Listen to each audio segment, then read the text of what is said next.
Sa likod ng malamig at mabigat na dingding ng Fort Santiago, sa mga huling hininga ng taong minahal ko, may isang kasulatang bumabalot sa alam at tanong ng kasaysayan, ang tinatawag nilang retraksyon. Hanggang ngayon, ito'y isang palaisipan na bumabalot sa alaala ng bayan. Tunay ba ang pirma niya? O likha lamang ng kapangyarihang kolonyal upang takpan ang apoy ng kanyang sinuong? En Sol Ultimo Noche, ako ang saksi sa bawat tibok ng kanyang puso. Ilang oras bago ang kanyang huling hininga, nakita ko siya, nag-iisa, sinusulat ang mga huling habilin at liham para sa aming pamilya, para sa bayan. Malayo sa imaheng bayani at revolusyonaryo, siya'y tao lamang, pagod, nagmumuni-muni, humaharap sa sariling konsensya at pananampalataya.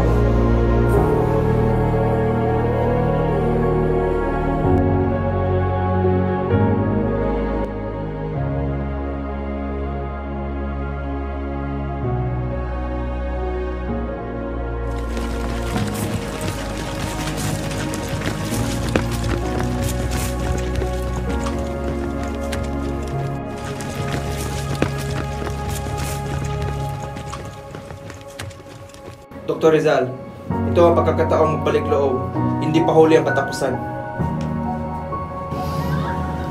Padre, kung ano man ang pipirmahan ko, kailangan galing ito sa aking konsensya. El perdón está aquí, kung iyong nanaisin.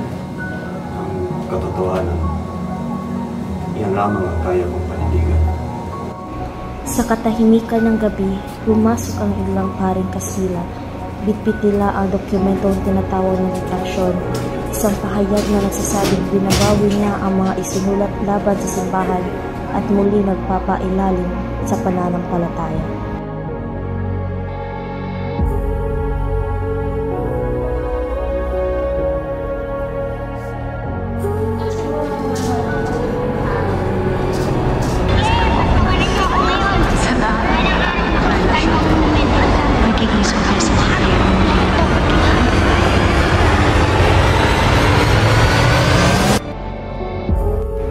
Sa huling sandali, nakita ko ang tao sa likod ng alamat. Marahil nilabanan niya noon ang simbahan. Ngunit sa puntong iyon, siya ay may hawak na paniniwala, may pagdududa at may pagnanais ng kapayapaan. Ang tanong ng retraksyon ay nanatiling bumabalot. Nilagdaan ba talaga niya ito? Sabi ng ilan, tunay ang pirma. Sabi ng iba, kamukha lamang. May nagsasabing ito'y lihim na likha ng mga Kastila upang gawing halimbawa ang isang bayani na yumuko bago pumanaw. Ngunit hanggang sa may malinaw na ebidensya, ito'y mananatiling palaisipan, isang tanong na hindi kumukupas tulad ng alaala niya sa aking puso. Kung tunay ang retraksyon, marahil ito'y paghahanap niya ng kapayapaan. Ngunit kung huwad, makikita rito ang lakas ng kolonyal na kapangyarihan at kung paano nila sunubukang baguhin ang kwento ng isang bayaning kumising sa sampayanan.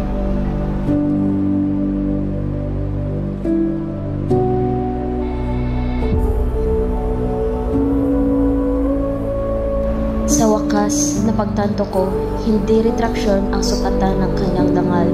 Siya ay tao, hindi perpekto, may pag-aalinlangan at pangamba.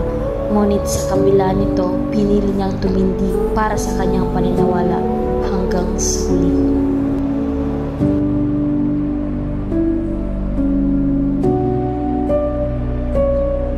Consumado mes!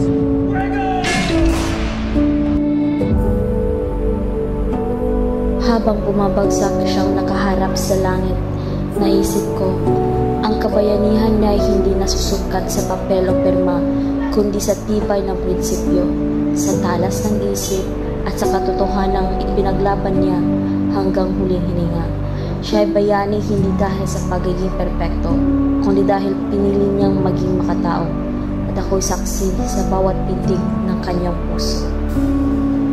Adios.